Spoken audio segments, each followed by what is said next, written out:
Hello everybody and welcome back to RainBro Crafts. My name is Colton and today Zach will be making for you the second soap in our Vancouver Farmers Market collection.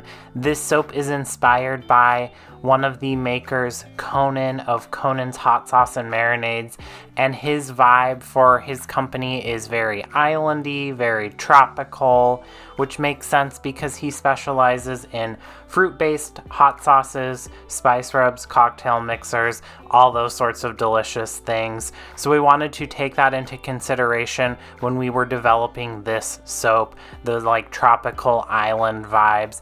And of course, the perfect fragrance was the Pineapple Cilantro from Bramble Berry. We had used this in the past and it has notes of pineapple, coconut. There's also some orange, cilantro, of course, vanilla, and musk. So it is a really nice kind of elevated take on a fruity soap. Not super sweet, not sickly sweet, just the perfect amount. There's a lot of tart notes in there, which we love in a soap. So we have added that to our base soap recipe along with some colloidal oatmeal and some kaolin clay for that lovely skin feel that provides to soap.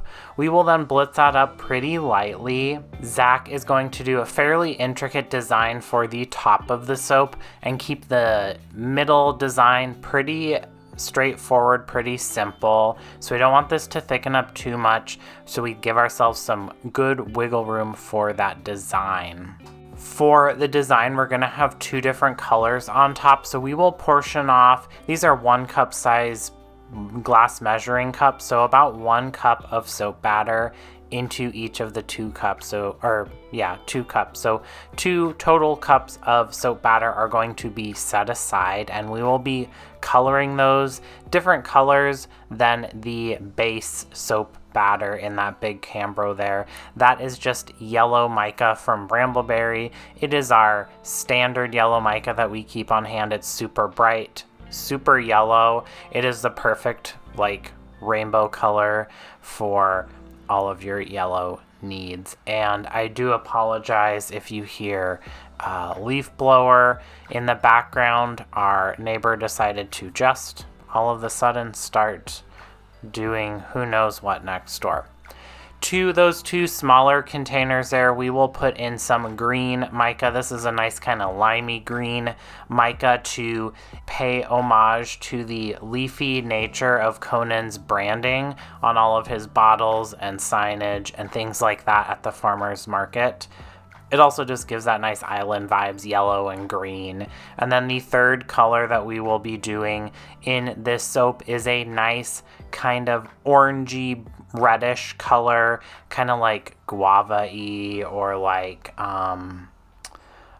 mango, like that really pretty like orangey red on a mango skin. That was the inspiration for the third color there.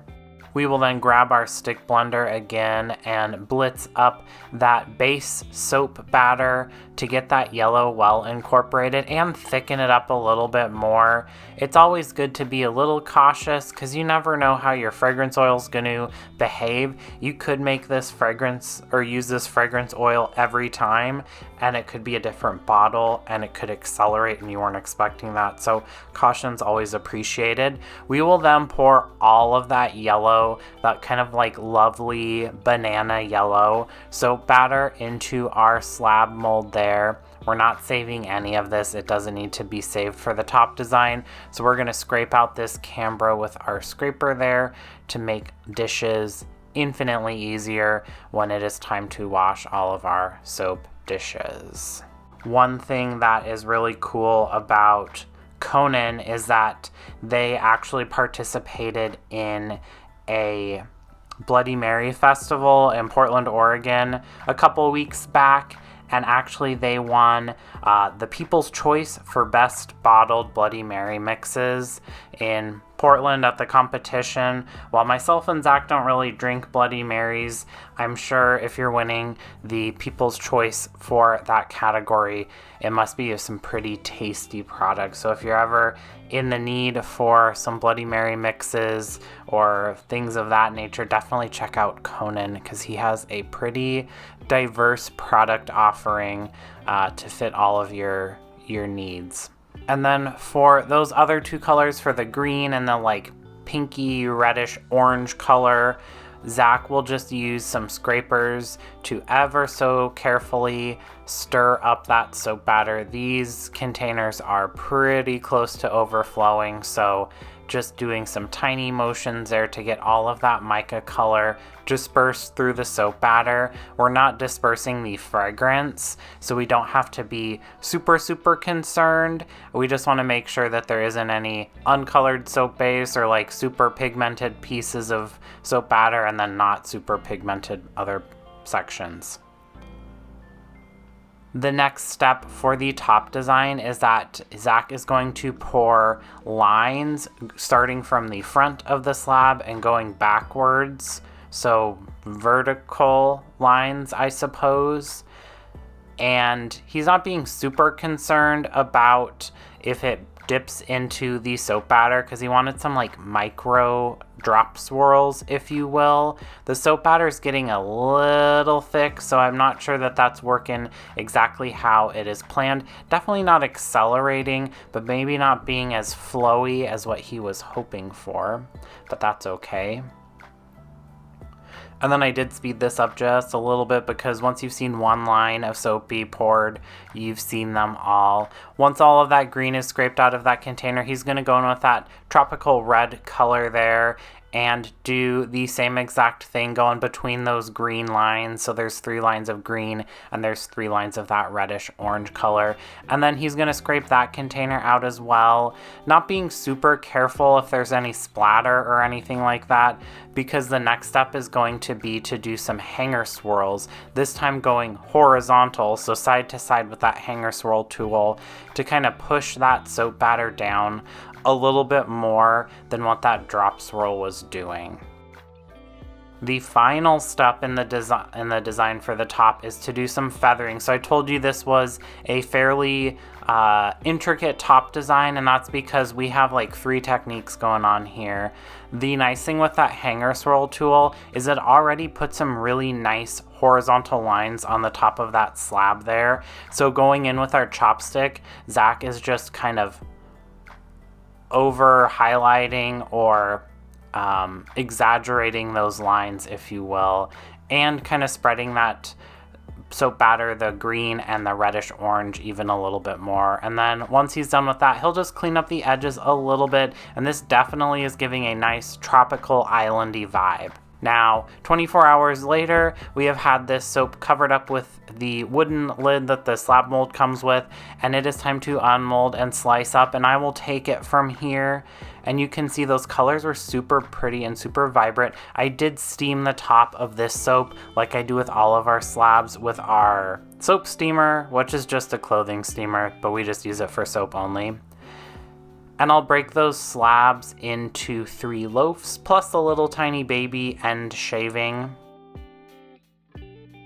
And you can see the hanger swirl design on the sides there. I do think if we did this technique again, we should rotate the hanger swirl tool 90 degrees, going vertical instead of horizontal, so that you can see that lovely design of the hanger swirl from the front on, because right now you can only see it from the side of the bars of soap. So that's kind of a little waste of that technique, but you know what, that's okay. And then we'll break out Dorothy and we'll slice this up, and you can see that lovely banana yellow color with some little hints of that like micro drop swirl. And in the last video, I asked everyone what's their favorite thing to get from your local farmers market.